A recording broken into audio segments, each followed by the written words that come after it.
राधे राधे, जय श्री कृष्ण। आज है षष्ठीला एकादशी और षष्ठीला एकादशी पर तिल का विशेष महत्व है।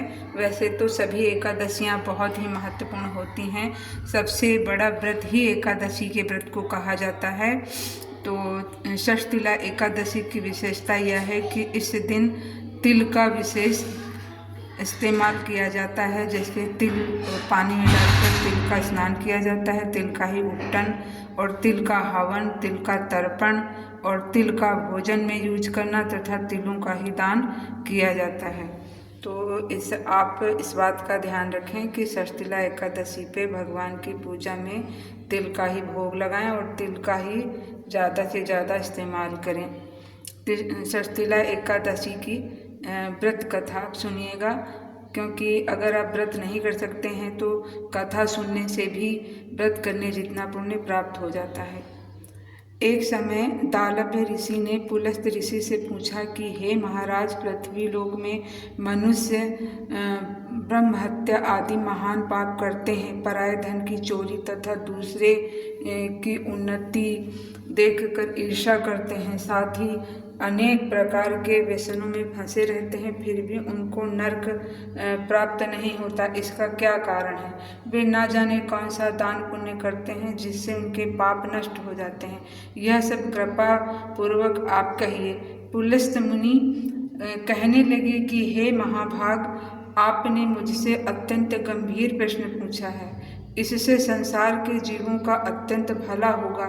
इस भेद को ब्रह्मा, विष्णु, रुद्र तथा इंद्र आदि भी नहीं जानते हैं, परंतु मैं आपको यह गुप्त तत्व अवश्य बताऊंगा। उन्होंने कहा कि माघ मास लगते ही मनुष्य को स्नान आदि करके शुद्ध रहना चाहिए। इंद्रियों को वश में कर काम, क्रोध, लोभ, मोह, अहंकार, ईर्ष्या और द्वेष आदि का त्याग कर भगवान का स्मरण करना चाहिए। पुष्प नक्षत्र में गोबर, कपास, तिल मिलाकर उसके कंडे बनाना चाहिए।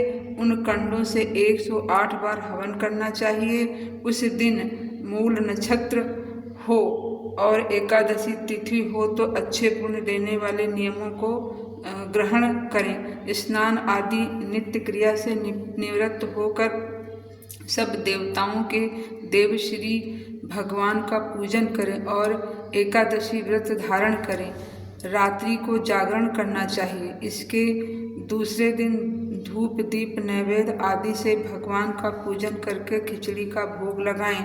तत्पश्चात पेठा, नारियल, सीताफल या सुपारी का अर्घ देकर स्तुति करनी चाहिए। हे भगवान, आप दीनों को शरण देने वाले हैं। इस संसार सागर में फंसे हुओं को उद्धार करने वाले हैं। हे पुंडरीकाक्ष, हे विश्व भावन, हे सुब्राह्मण, हे पूर्वज, हे जगतपते, आप लक्ष्मी जी सहित इस तुच्छ अर्घ को ग्रहण करें। इसके पश्चात जल से भरा कुंभघड़ा ब्राह्मण को दान करें तथा ब्राह्मण को श्यामा, गौ और तिल पात्र देना भी उत्तम है। तिल स्नान और भोजन दोनों ही श्रेष्ठ हैं। इस प्रकार जो मनुष्य जितने तिलों का दान करता है उतने ही 1000 वर्ष स्वर्ग में वास करता है।